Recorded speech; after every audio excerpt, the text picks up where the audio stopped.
keď sú o zvieratkách. Tie sú super. Tak pozorne počúvaj. Jednu takúto práve má. S jednými dolinami. V jednej čarovnej krajinke uprostred severného Slovenska sa nachádzala čarovná ríša Benipríroda. Táto ríša bola nádherná. Bolo tu veľa zvieratiek, rozličných rastlín, kvetín a tie si žili v zhode a svornosti, napriek tomu, že každý z nich bol iný a jedinečný. Veď sa pozrite sami. Pani príroda sa volám, každú chvíľku iný šat na sebe mám. Žltá, zelená, červená, ba i modrá, každý moje čaro dôverne pozná. Od malička dávam ľuďom radosť, nikto nemá moje vône dosť. Všetky stromy, rastlinky, ba i zvieratka malé sú pod mojou ochranou stále. Veď sa len pozrite. Kuku.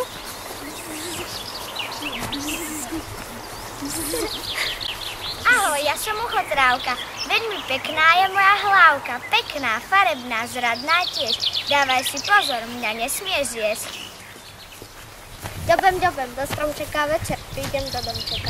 Ja som ďateľ jasná vec, volajú ma aj oraviec. Červený mám kabátik, na ňom čierne bodky, letím pozdraviť všetky naše kvietky. Lienka som ja, všetci viete, s nikým si ma nespletiete. Kuku, na každom kroku kukám, či je noc a či je deň, kukučka som, to mi ver. Som ja malá veverička, schovávam si do vrecúška. Oriešky, čo na strome rastú, chystám si potiško zásobu vlastne. Ahoj chlapček, dievčinka, ja som malá Sneženka. Bielú hlávku v nebu dvíham, o krásnej jari stále snívam. Lietam, krásne krídla mám, farebné ako dúha, čo prišla k nám. Motýľom ma voláte, mojej kráse nikdy neodoláte. Zelená je naša farba, a líčie máme tiež, no my nie sme ako ten malý jež. My sme hniliť na tie stromy, smreky sme, to aj každé malé zviera vie. Tak sa zatočím hneď s každým zdravotným problémom. Preto aj meno Podbier liečivý mi dali, aby moje schopnosti všetci znali. Ja som zajkom mrkvu ľúbim, no aj zelenú trávičku spapať musím. Veľmi rýchlo behať viem, aj s vami si súťaž behu dať môžem. Bzz, to som ja, malá včielka, volajú ma Maja. Sladký čerstvý medík určite radi máte, a že je aj liečivý, to mi za pravdu dáte. Kúpavka malička, veľká je moja hlavička. Krásne žlté vlasy mám, svoje semienka do diaľky rozsievam. Ja zelená žabka som, muchu chytím jazykom. Keď ma zbadáš v prírode, nechaj ma prejsť. Javíčka hrdzavá som, spolu s vlkom kradujem týmto lesom. Na nás se len pozornaj, len máme lepšie utekaj. Rastlinky a zvieratka, počúvajte, stala sa strašná vec. Našu krajinu ohrozuje pani Špina, ktorá chce, aby sme všetci vyzerali rovnako. Aby nikto neukazoval svetu a ľuďom svoju krásu a jedinečnosť. Aby sme zanikli. Nie, to nemôže! Utíšte sa, priatelia moji. Kým tu ja budem, nič zlé sa vám stať nemôže. Zvieratka moje, milé, žijeme si spolu pekné chvíle. I vy, rastlinky, hlávky, pozviehnite ku mne. Žijeme si dobrote a žijeme si skromne. Pod mojou ochranou budete navždy, to vie maličký tvor každý. Pani príroda mala. Bohužiaľ, iba na chvíľu. Postupne pani Špina dosiahla svoje. Veď sa len pozrite. Tu papier hodený, tam papier hodený, tam fľaška leží na zemi. Ich zlí ľudia v tom svoju úlohu zohrali. Na pani prírodu sa úplne vykašľali. Nikto jej na pomoc neprišiel, ba pani Špine v ústretí prírodou šiel. Kuku!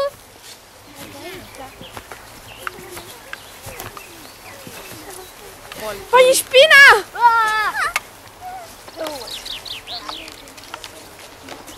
Už tu nie je pani príroda, už je tu kráľovstvo moje. Už v celej prírode nepovažujete nič za svoje. Odteraz iba moje rozkazy budete počúvať. Jednu sivú vládkyňu budete mať. Žiadna odlišnosť tu tolerovaná nebude. Iba smeti, špina a krásny neporiadok. Všetko v jednom bude. A Tak naše čarovné kráľovstvo začalo zanikať a všetky zvieratka a rastliny sa zmenili na jednu rovnakú hromadu špiny, papierov, fliaš, handier, v ktorom kráľovala pani Špina. A takto to trvalo veľmi dlho. Až dovtedy, kým jedného dňa nezablúdili do tohto kráľovstva dve deti, Janko a Marienka. Pozri, Marienka, tuto ale vyzerá. Táto špina neporiadok, tuším aj oči má. Však to sú rastlinky a zvieratka neme, zakliaté v špine. Ako to mohli ľudia dopustiť? Veď bez pani prírody a jej rastliniek a zvieratiek sa nedá žiť. Ako ich len zachránime? Čo môžeme urobiť? Mám jeden skvelý nápad, ktorý nám kráľovstvo špiny v tomto kraji úplne zmazať. V škole sme sa učili o tatranskom rytierovi. On nás naučí a povie nám, čo robiť, aby sme prírodu zachránili. Tak ho privolajme k sebe. Ale ako? Skúsme zavrieť oči a spolu Príroda krásna, pre nás si veľmi žiadaná a vzácna. Chceme ti pomôcť, ale ako? Nevieme. Pošli nám rytiera, spolu to zvládneme. Ja som rytier v jasnej zbroji, úsaná pani Špino strojem. Nie je zlé kúzlo, musia preč, o tom nech nie je žiadna reč. Milé deti, ste ochotné zachrániť túto prírodu? Chcete zachovať túto krásu? Rozmanité všetky zvieratka a rastlinky? Áno, sme! Tak spolu čarovný sľub zložíte, že prírodu vždy od pani Špiny chrániť budete, zlé kráľovstvo premôžete a všetky zvieratá rastliny s pani prírodou vyslobodíte.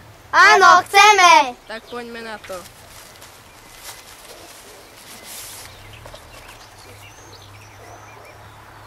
My deti dnešnej doby sľubujeme,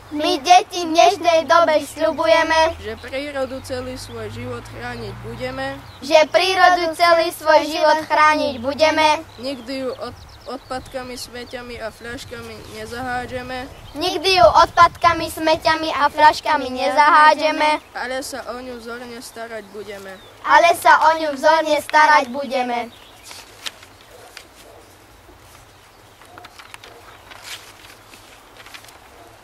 Rozmanitosť prírody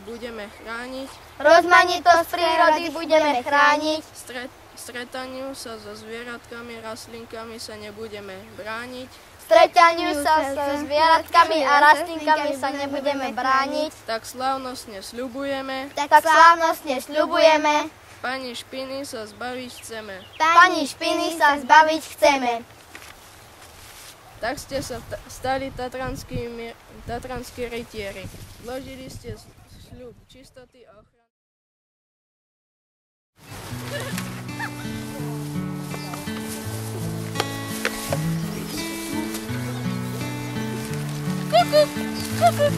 Čau.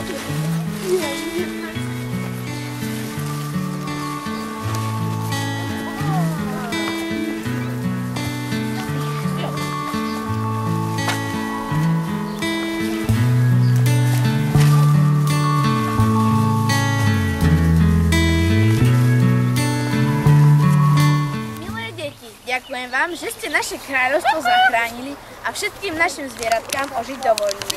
Veríme, že svoj sľub dodržíte a našu rozmanitosť a niečosť takto ochránite. A ty, rytier Skatier, si nám tiež bol na pomoci. Dávam ti za to celé svoje kráľovstvo do tvojej moci. Spolu s deťmi nás budeš chrániť a našu krásu a niečosť takto brániť. A takto Janko s Marienkou spolu s tatranským rytierom odstránili zlé čary a zachránili všetky rôzne druhy zvieratiek, rastliniek a celú pani prírodu, ktorú chcela pani Špina zmeniť na jednu veľkú nečistotu a špinu. I takto sa končí naša rozprávka. Ale pamätajte, deti, sľub Janka a Marienky, ktorý dali slávnostne tatranskému rytierovi za nás všetkých, treba dodržiavať, aby nám tu pani príroda mohla kráľovať.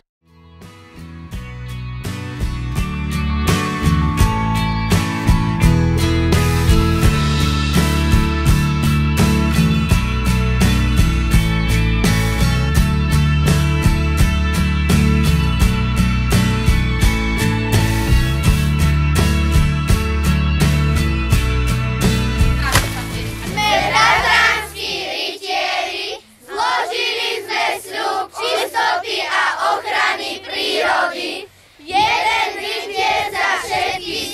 3,